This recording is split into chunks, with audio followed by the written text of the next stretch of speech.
Alright, welcome back to Hoop Hierarchy. This is KC coming to you with the third video in this video series I'm doing on former MVPs and how their game fits in the modern NBA today.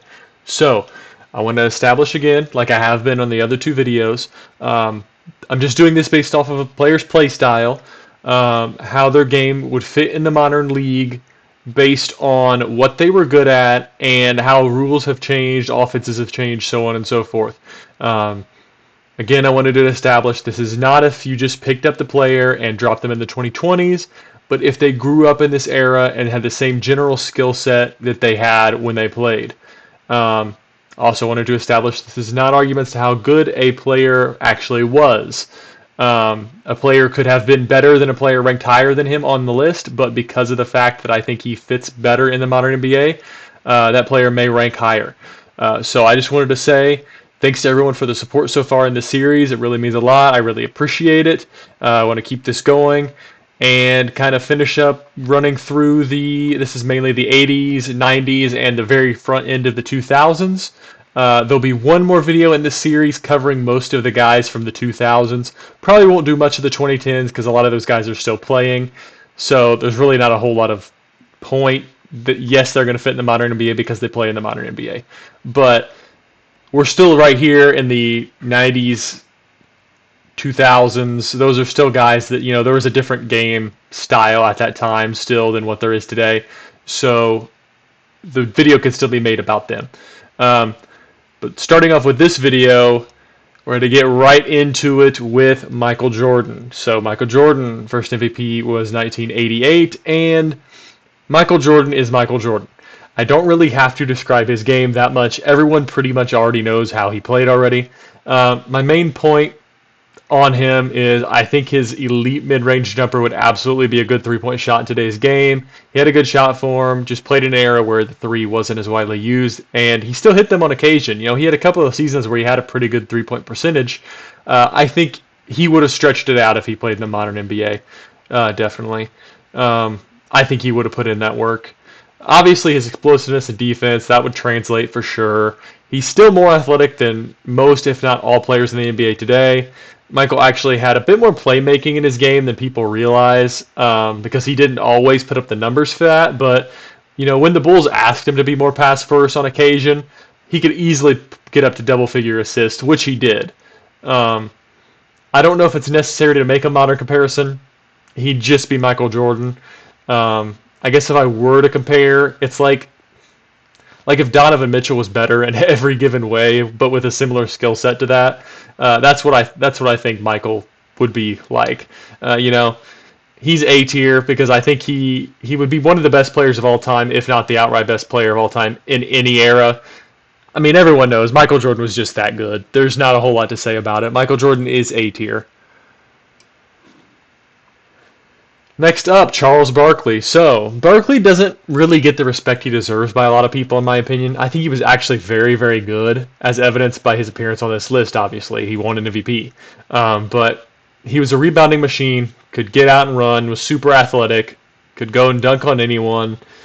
He's a guy that I feel like actually translates really, really well to the modern league, and his perfect comparison when he plays is Zion, Barkley was what Zion was supposed to be.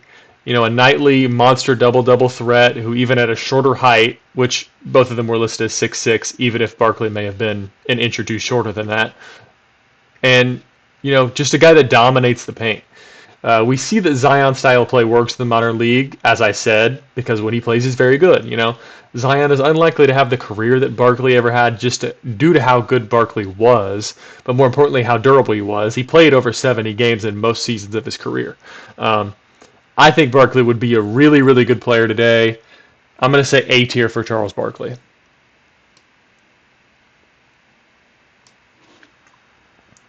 Next up, Hakeem Olajuwon. So, Hakeem was the definition of the perfect modern big man. He was extremely mobile, had arguably the best post moves ever. There's only a couple of guys that are even in a conversation with him. He is 100% the greatest defensive player ever, in my opinion, which I don't think that's arguable. Honestly, he could guard you on the outside, dominant blocker, just an insane defensive force, He had a great jumper, solid free throw percentage for a big, which shows me that he has the capability to stretch the floor, even if he doesn't like the idea of big shooting threes that much. For example, he's talked about like in the past, he told Joel Embiid that he was settling by shooting threes when he could dominate inside. Um, so I think he probably would occasionally shoot the three, even though I think he still would focus more on his inside game if he played today.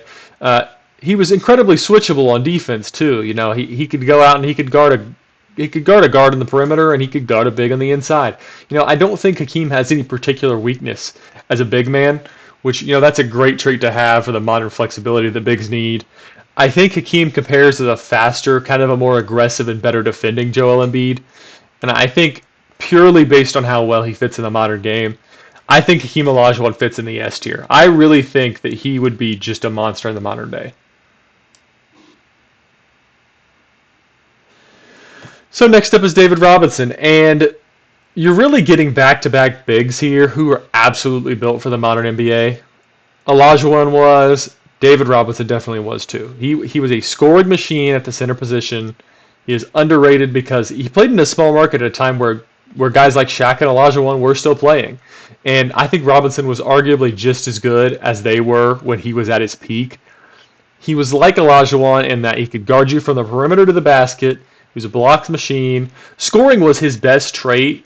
Olajuwon was a little bit better a defender.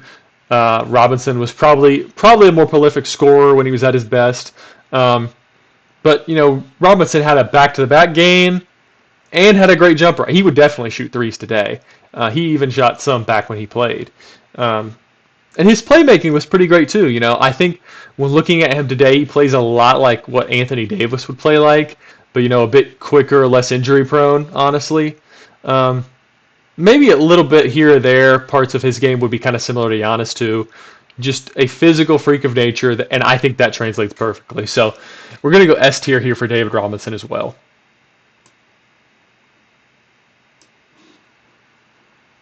So next up is Karl Malone. Karl Malone, the third all-time leading scorer.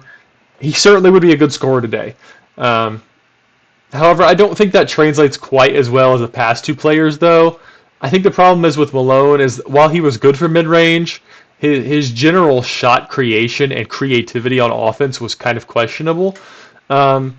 Yes, he had Stockton to do most of the creation for him, but could he have done that at a consistent level if he didn't have Stockton? I'm not 100% sure on that. Regardless, one of the strongest players to play, could get to the rim, could knock down a mid-range jumper. I think today he'd be kind of like LeBron when it comes to getting downhill, making a mid-range, having some aggressive moves, but he wouldn't have that shot creation ability, wouldn't have that ball handling ability, definitely would not have the passing ability. I think Karl Malone is somewhat of an awkward fit when it comes to the modern NBA. Like I said, I think he'd still be good, but I don't think he'd be as good as he was in the 90s. So for that reason, Karl Malone is going to go B tier today. So next up is Shaq. So Shaquille O'Neal, as we all know, not a modern style NBA big. That being said, Shaq was basically the most unstoppable force on the inside ever, at least in the modern era. His style didn't have to fit, really, for him to be good. Shaq was like a good 7'2", 350 in his prime. Not a soul on the planet Earth that could stop him without forcing him to shoot free throws. Because if he was like 80% from the free throw line, let's be honest, it would be like if Superman wasn't affected by kryptonite. He just was that unstoppable. His main real downside today would be his lack of lateral quickness and speed. Modern NBA bigs have that ability to stretch the floor and drive that he may struggle a bit to keep up with, at least on the defensive end, but who knows, Maybe he tries to maintain his speed and quickness like he had back in his Orlando days if he grows up today. Either way, I think Shaq would still be a dominant force, especially in the offensive end. I think a lot of guys would struggle to stop him, but I think he'd be less effective defensively.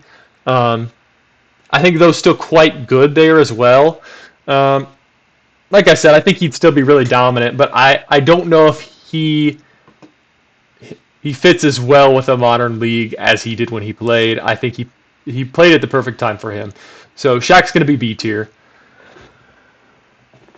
And the final one for this video is Allen Iverson. So, I think AI is a bit interesting here. At this point, I don't know how many C tier guys we're going to be getting, as it's close enough to the modern NBA that the guys played in the 2000s aren't going to be super unfamiliar to the modern game. AI is kind of the same way to a degree. I think he fits because of his handle, his getting to the rim, and his mid-range ability.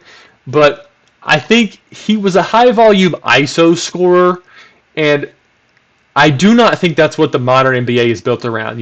I think in the 2000s there was a type of player, kind of like AI, that really could isolate and score on his own, get to the basket, create a jumper in the mid range. That type of player.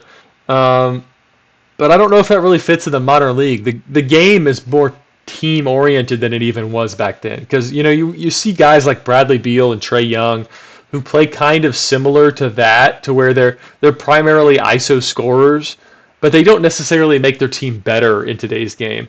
And in turn it causes their team to lose. AI was a high volume, and as much fun as he was inefficient. I don't think that works today as well as it did then. I think AI is is a lot like those guys I named, specifically kind of a smaller, craftier Bradley Beal with a bit more athleticism, but also maybe a bit less efficient.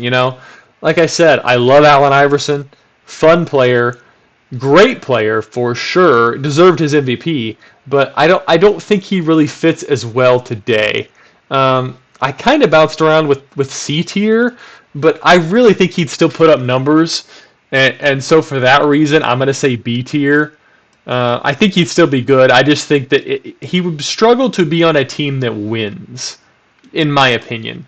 But yeah, so C or B tier for Allen Iverson. So anyway, that will conclude the video today. Like I said, I appreciate all the support I've been getting on these videos, and if you stuck around to the end, I really appreciate you sticking around. I'm glad you guys are enjoying these videos. I want to keep putting them out as much as possible. I have different ideas for videos as soon as this video series is over. But yeah, so with that being said, there should be one more video coming in this series. I hope you guys subscribe, leave a like if you want to keep up with this video series and other videos I could be making in the future. Just about various NBA and just basketball content in general. So yeah, like I said, hope you guys enjoyed.